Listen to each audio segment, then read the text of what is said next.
जरा सोचिए, जिस मंजिल के लिए आप आज अपनी नींदें खराब कर रहे हैं, अपनी पूरी जान लगा रहे हैं, क्या होगा अगर वहां पहुंचने के बाद आपको पता चले कि आप गलत पहाड़िच पर चारेच गए थे। हम सब एक अंधी दौड़िच में भाग रहे हैं। हमें लगता है कि जिस दिन वो खास नौकरी मिल जाएगी, जिस दिन बैंक बैलेंस बुराच जाएगा या वो एक इंसान जिंदगी में आ जाएगा, उस दिन हम पूरे हो जाएंगे, हमारी सारी बेचैनी खत्म हो जाएगी। लेकिन क्या आपने कभी उन लोगों को गौर से देखा है जो वहां पहुंच चुके हैं, जिनके पास वो सब है जो आप आज पाना चाहते हैं? वो आज भी खाली क्यों हैं? वो आज भी किसी और चीज के पीछे क्यों भाग रहे हैं?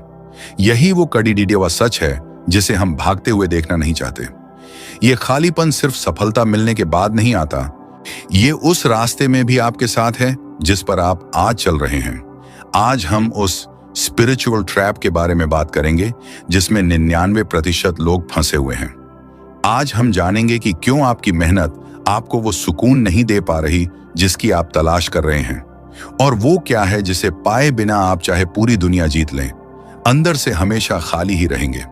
अब सवाल ये उठता है कि हम इस अंधी दौड़ डच में आखिर फंसे कैसे?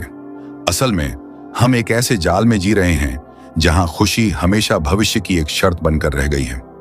बचपन में हमसे कहा गया, बस 10वीं अच्छे से कर लो, फिर लाइफ सेट है। फिर कहा गया, अच्छी डिग्री ले लो, फिर मजे ही मजे हैं। फिर नौकरी, फिर प्रमोशन, फिर शादी, फिर घर। ये फिर कभी खत्म ही नहीं होता।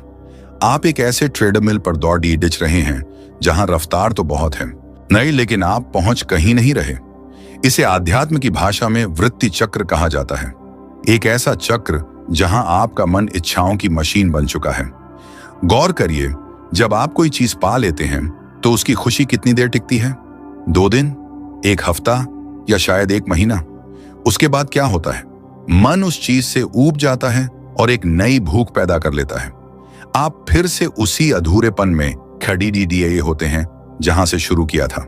यही एड ट्रैप है। हमने अपनी शांति को उपलब्धियों के साथ नत्थी अटैच कर दिया है। हमें लगता है कि जब मेरे पास वो होगा तब मैं शांत हूंगा, लेकिन हकीकत यह है कि मन का स्वभाव ही अधूरापन है। मन कभी फुल नहीं हो सकता क्योंकि उसे डिजाइन ही किया गया है अगला लक्ष्य ढूंढने के लिए। आज की दुनिया में इस जाल को और गहरा कर दिया है हमारे हाथों में मौजूद इस छोटे से डिवाइस ने। जैसे ही हम खाली बैठते हैं और वो अंदर का खालीपन हमें डराने लगता है, जो आई हम तुरंत फोन उठा लेते हैं। हम रील स्क्रॉल करने लगते हैं, दूसरों की सफल जिंदगियों को देखकर खुद को और छोटा महसूस करने लगते हैं। ये डोपामाइन का खेल हमें खुद से इतना दूर ले